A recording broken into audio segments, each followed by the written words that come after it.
V rámci školy v Lausanne jsem Stammvater pro Českou republiku, což znamená, že vlastně jednak se starám o bývalé studenty, alumni, propojujeme se, dáváme se dohromady, zároveň se starám o studenty, kteří jsou na praxích a scházíme se a udržujeme EHL Family. KU Young Chef je vlastně taková prodloužená ruka celého vzdělávacího programu kulinářského umění. My se v rámci KUčka snažíme identifikovat mladý talenty po celé České republice, pak s těma talentama 2 roky pracujeme v naší akademii a pak z toho vlastně děláme takovou 2měsíční akademii, kde vlastně soutěžíme, učíme se, přidáváme zkušenosti a snažíme se vybrat vždycky toho nejlepšího Young Chefa na ten daný rok. 2023.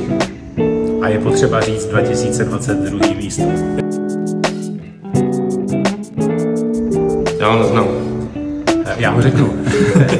Spojení Lausanne KU Young Chef vzniklo vlastně tak, že my s Petrem od prvního ročníku na Young Chefovi spolupracujeme. Petr podporuje vlastně tohleto vzdělávání mladých talentů svýma produktama a právě tím, že je Stammvater pro Lausanne, tak nás v roce 2003 napadlo oslovit nejlepší hotelovou školu v Lausanne s tím, jestli bychom tam mohli toho našeho Young Chefa vítěze přivízt a domluvit mu tam stáž a ten kluk to dokázal. Domluvil to tam, byli jsme tam, bylo to úžasné. Poprvé v historii školy. Jo, to není jako, že to je nějaká jako běžná záležitost, je to opravdu poprvé v historii, 130letý historii školy, kdy tady Ondra měl tu příležitost zažít něco naprosto unikátního. Úžasný bylo to, že CEO, šéf celý této úžasné instituce za náma přišel a on nám poděkoval za to, že jsme tam Ondru přivezli. A to, co oni nám poskytli, vlastně byla týdenní stáž v této hotelové škole, která nastavuje absolutně top standard gastronomickému vzdělávání. A co jsem tam vlastně zažil, tak zažil jsem tam vlastně týdenní stáž v jejich michelinské restauraci Bordeaux de Sens a na co nesmím vynechat, tak Swiss Gala Dinner. Swiss Michelin Gala Dinner, což je vlastně udělování michelinských hvězd pro Švýcarsko a to bylo naprosto něco nezapomenutelného a myslím si, že tuhle zkušenost, konkrétně tenhle večer, do konce svého života nikdy nezapomenu. Kolik to bylo lidí? Přes 400. Přes 400 lidí. My jsme byli ty dva, kteří tam seděli u toho stolu a jenom konzumovali, ale ty jsi byl ten, který připravoval 400 porcí těch jídel v michelinské kvalitě. To je ta zkušenost, kterou ty jsi tam zažil, ty jsi to připravoval. Přesně jak říká Jirka, byl jsem součástí vlastně toho týmu, nebo více do těch týmů, které měly vlastně tu možnost připravovat tuhle neuvěřitelnou degustační večeři pro necelých, nebo 400, pro 400 hostů. No a počkej, ty jsi říkal, my jsme si jenom užívali, to byla taky dřina, Hele, byla to dřina. Já jsem takovouhle školou prošel v Kanadě, nebo školou, kde jsem se učil kulinářské umění, ale to, co jsem viděl v Lausanne, tak z toho mě spadla brada.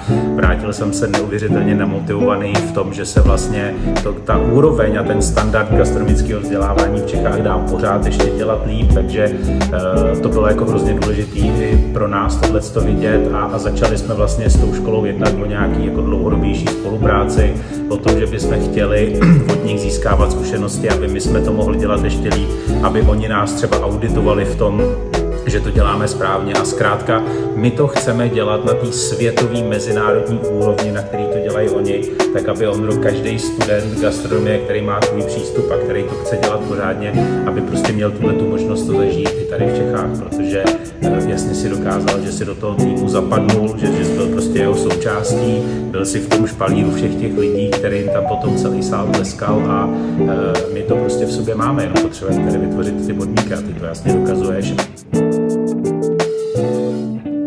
Ten špalír, tak to bylo něco, kde mi v podstatě ukápla slza, protože když jsme vlastně vydali s týmem Bordeaux de Sens ten náš chod, tak šéf kuchař vlastně mi říká, no tak klidně můžeš jít domů a zítra na 9 v kuchyni. Tak jsem mu velice rázně řekl, že takhle teda ne, že nikam nejdu, že si to chci vlastně užít naplno, vsáknout do sebe celou tu atmosféru celého toho večera, nejenom se zákulisí, kde jsme vlastně připravovali ty jídla, ale celého toho udělování.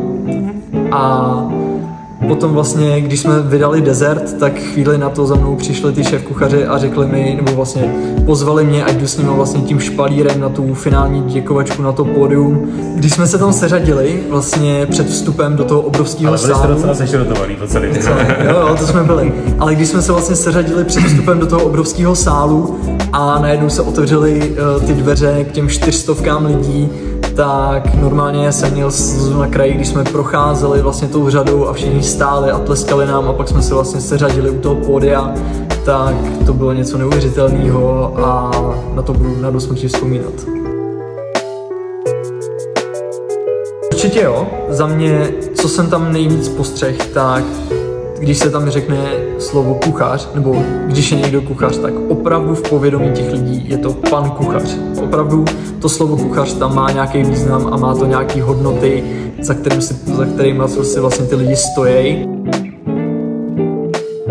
No, Ondro, rozumím dobře tomu, že tobě ve stoje tleskali michelinský šéfkuchaři.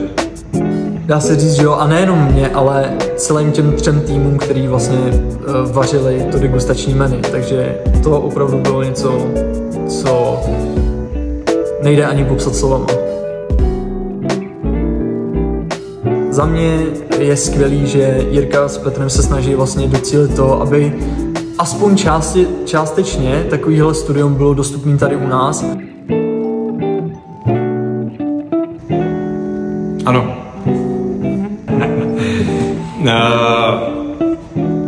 Ten posun je zásadní, škola stejně jako celý svět se neustále vyvíjí, takže vlastně celý campus prošel vlastně zásadní renovací a ta škola prostě drží krok s dobou a stejně jako držela před 130 lety, kdy to byla vlastně první škola hotelového managementu na světě, tak i dneska je to vlastně pořád světová jednička. Byť se přejmenovala na Business Hospitality School, tak pořád vlastně ten standard udržuje a hlavně nastavuje. Ta gastronomie tam není hlavní obor, je to vlastně jenom takový jako jeden z oborů, kterým ten člověk musí projít a na jaký úrovni je tam ta gastronomie. Ty gastrostudia, prostě, které jsou špičkově bavený, jich tam 7 vedle sebe, všechny ty koncepty restaurací, že mají michelinskou restauraci, v který ale pracují studenti. Pro mě to není jedno michelinská restaurace, pro mě je to 4 michelinská restaurace. Pro mě ten první den byl vlastně úplně, no já jsem tam byl úplně ztracený ten první den, protože vidět vlastně v to pondělí, jak tam nastupují ty noví studenti, kteří v podstatě třeba nebyli ani v kuchyni nikdy. Vidět je, jak vydávají vlastně po týdnu zkušenosti, jak vydávají vlastně michelinský talíře jenom za doprovodu kuchařů a šéfkuchařů a mentorů, bylo něco, co mě opravdu vykolejilo. Přemýšlel, říkám to záměrně v minulém čase, protože to byla vlastně první myšlenka v roce 2015. Když jsme KUčko zavedli na prvních 10 škol, tak jsme si vlastně uvědomili, že první, co nás čeká, tak je 3letý období, kdy my musíme vytvořit Akademii kulinářského umění pro pedagogy a vlastně v průběhu 3 let projít s těmi pedagogy všech 70 kulinářských technik a vlastně po těch 3 letech té první Akademie pro pedagogy jsme otevřeli právě první ročník Akademie pro talentovaný žáky. No, hodně moc skvělé, zároveň musím přiznat, že v podstatě co se týká samotného zážitku, tak byť je to prestižní škola a všechno zvládá jako na excelentní úrovni, tak z nějakého důvodu, když vlastně byla ta michelinská gala večeře, tak restaurace byla jako zavřená nebo bedem, my jsme se tam řečkou prostě nemohli dojít. No. Takže ta osobní zkušenost tentokrát tam prostě není a je to nejlepší, prostě mají si mu chybět. Ale přesně tak, nic není dokonalý. Ale na druhou stranu měli jsme možnost se jít podívat do té restaurace, do toho zázemí a to, co jsme tam viděli, bylo prostě profesionální. Tak co bylo skvělý, vlastně tady odsaď jsme odjížděli za takového lehce pochmurného počasí, už takový ten nástřel toho listopadu, jo, a když jsme tam vlastně přilítli, tak 25 stupňů, sluníčko, pěkně na tričko, na kraťasy, takže co jiného, když jsme vlastně byli vyhladovělí po té cestě, tak jsme se našli pěkný spot, pěkně v přístavu, v jedné takové moc pěkné restauraci, jmenovalo se Terrace de Ouchy. A tak co jiného než něco místního, takže jsme si dali pěkně mořský plody, aperol, teď jsme se tam pěkně vykydli, křičelo na nás to sluníčko, no a zrovna přítelkyně s kamarádama nás zrovna stěhovali. A já jsem tak jako lehce provokativně jim takhle poslal tu fotku, my jak si tam sedíme pěkně u toho aperolu a první odpověď na tuto fotku jsem teda dostal až jako večer, no. No byla to pecka, no. Teda ne, že bych do toho kecat, nevím, jestli ta chobotnice byla teda z Ženevského jezera úplně a já měl kampár, špric a každopádně to byl skvělý zážitek. Byla to pecka, teda, jako opravdu na lodičí koukat, vypnout, že já. No, probíhalo to vlastně tak, že první vaření vlastně v restauraci Bordeaux d'Essence jsem začal vlastně v úterý. V pondělí jsme tam teda připravovali na tu michelinskou degustaci a vlastně celý jejich menu jsme začali vařit vlastně od úterý. A začal jsem teda vlastně v úterý na obědy na předkrmech. To samý jsem si ještě střihnul vlastně na večeře. Ve středu už jsem se vlastně přesunul na teplý předkrmy. Odpoledne na večerní servis jsem se přesunul na ryby, kde jsem byl potom vlastně celý čtvrtek a v pátek na obědy jsem se přesunul na maso a povedlo se mi to a v pátek na večeře už jsem byl na servisu se šéfkou Grecí, což bylo něco neuvěřitelného vidět prostě ženskou, která dokáže uřídit takhle velkou kuchyni, kde je tolik lidí a to bylo jako nezapomenutelný pohled. Já si myslím, že na tom je úžasný to, že ty studenti tam prostě dostávají tady tu důvěru, jo?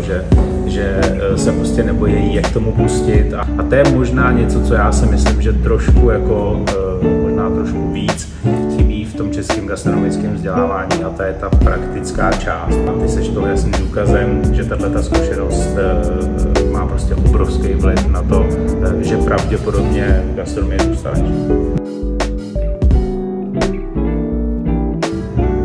No, proč to dělám já? Protože já jsem osobně přesvědčený o tom, že vlastně pokud v nějakém oboru podnikám a pokud jsem jeho součástí, tak vlastně moje čest, zodpovědnost, nevím, jak to budeme popsat, povinnost a vlastně mi přijde automatický se o blaho toho oboru starat a podporovat ho.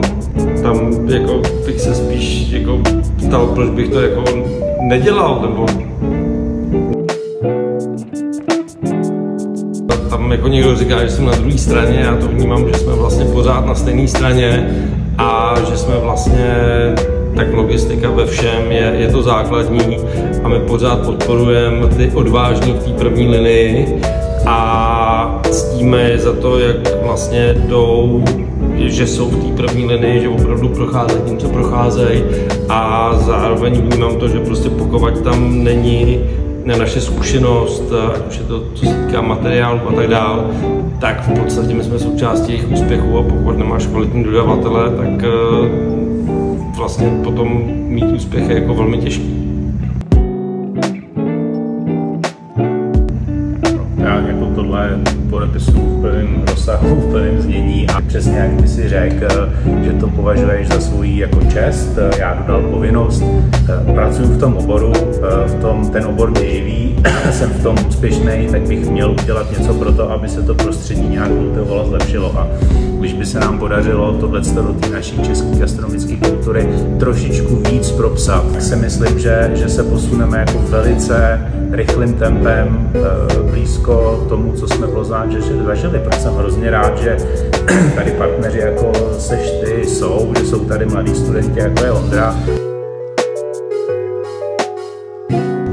No a za mě vlastně to, co asi, na čem je dobrý zapracovat v české gastronomii, je soudržnost.